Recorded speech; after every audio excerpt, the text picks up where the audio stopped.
How to close your Atom bank account step by step. So in here, the very first thing that you want to do is transfer all of your instant access saver balance to your linked bank account.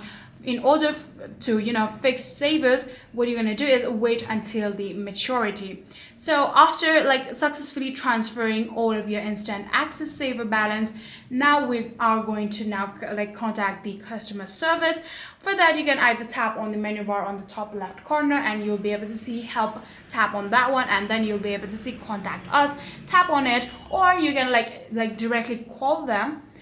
Or you can get through the chat, right? So after doing that, what you're going to do is simply state your request to closure, and the agent will actually process your account closing. So that's all you need to do. They might actually send you a prompt on how you'll be able to go through the further process if it is required, and that's all you need to do in order to close your Atom bank account. So if you guys do have any further queries, please let me know in the comment section down below.